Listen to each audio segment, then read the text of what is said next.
রাম রাম বন্ধুরা, নমস্কার। আশা করছি তোমরা সবাই খুব ভালো আছো।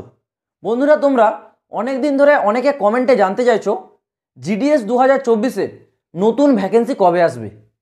তো সেই বিষয়টা আমি তোমাদেরকে বলে দেবো, কিন্তু তার আগে জিডিএসের কিছু বিষয় তোমাদেরকে জেনে নেওয়া দরকার।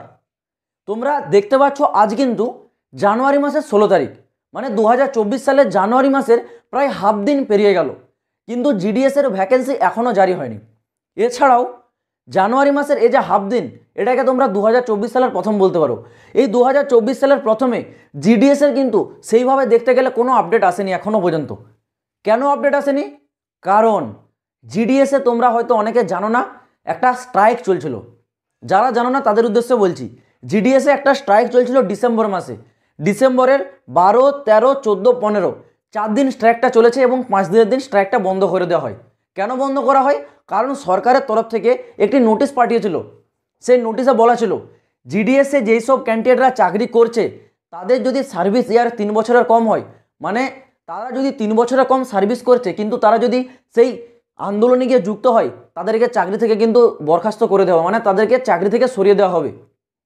এই নিয়ে তোমাদের ইমিডিয়েট যে স্ট্রাইকটা চলছিল সেটা কিন্তু বন্ধ করা হয় জিডিএসের তরফ থেকে। আর যেসব ক্যান্ডিডেটকে বলা হয়েছিল যে তাদেরকে চাকরি থেকে সরিয়ে নেওয়া হবে, তাদের বিরুদ্ধে আবার কিন্তু পরবর্তী সময় একটা হরতাল, মানে জিডিএসের তরফ থেকে আবার একটা কিন্তু সেইভাবে বলতে গেলে আন্দোলনই শুরু করা হয়, যাতে তাদের চাকরি কোনো রকম সংকটের মধ্যে না পড়ে। তো এই জিনিসগুলো চলার জন্যই তোমাদের যে নতুন ভ্যাকেন্সি, সেই নিয়ে এখনও পর্যন্ত সরকারের তরফ থেকে আপডেটে বলা হয়নি যে এক্স্যাক্ট তোমাদের কোন ডেটে ভ্যাকেন্সি জারি হচ্ছে।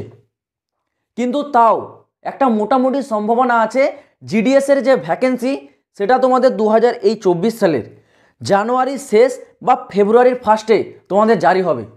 কেন?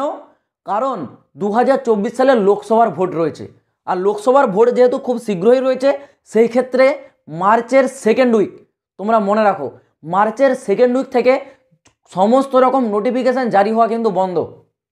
মানে মার্চের সেকেন্ড উইক থেকে রিক্রুটমেন্ট রিলেটেড কোনো রকম নোটিফিকেশান কিন্তু আর জারি হচ্ছে না, কারণ তারপরেই লোকসভার ভোট শুরু হচ্ছে। সেই ক্ষেত্রে তোমাদের জিডিএসের যে ভ্যাকেন্সিটা কিন্তু তোমাদের খুব শীঘ্রই তোমাদের অ্যাপ্লাই প্রসেস শুরু হয়ে যাবে। কেন? কারণ মার্চের আগে অ্যাপ্লাই প্রসেসটা কমপ্লিট করে নেওয়া হবে। তারপর তোমাদের যে রেজাল্ট সেটা সম্ভবত তোমাদের ভোটের পরই জারি হবে, কারণ যেহেতু মাঝখানে একটা ভোট রয়েছে। তো তোমাদের অ্যাপ্লাই প্রসেসটা খুব শীঘ্রই হয় জানুয়ারির শেষ বা ফেব্রুয়ারির ফার্স্ট, এই দুটি মাসের মধ্যেই তোমাদের শুরু হতে চলেছে। কারণ মার্চ থেকে তোমাদের কোনো রকম রিক্রুটমেন্ট প্রসেস কিন্তু চলবে না, কারণ ওখানে কিন্তু ভোটের দিনগুলো এগিয়ে চলে আসছে, তোমরা দেখতেই পাচ্ছ। সেই ক্ষেত্রে তোমরা যে বারবার জানতে চাইছো কবে ভ্যাকেন্সি আসবে, তোমরা জেনে রাখো 2024 সালে 40,000 পদে তোমরা কিন্তু প্রায় একটা ভ্যাকেন্সি পাবে জিডিএস, অর্থাৎ ইন্ডিয়া পোস্ট অফিসে। ঠিক আছে, 40,000 বা এর থেকে তোমরা বেশিও পেতে পারো।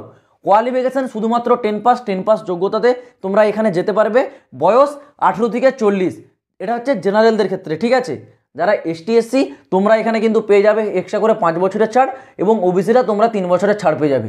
অ্যাপ্লাই ফিস যারা জেনারেল এবং ইডাব্লিউএস তোমাদের জন্য 100 টাকা করে। এসটি এসসি ফিমেল ক্যান্ডিডেট এবং পিডাব্লিউডি ক্যান্ডিডেটদের ক্ষেত্রে কোনো প্রকার এখানে অ্যাপ্লিকেশন ফিস নেওয়া হচ্ছে না। তো তোমরা কেবলমাত্র শুধু মাধ্যমিকের যে সার্টিফিকেট বা রেজাল্ট সেই অনুসারে তোমরা চাকরিটা পাবে।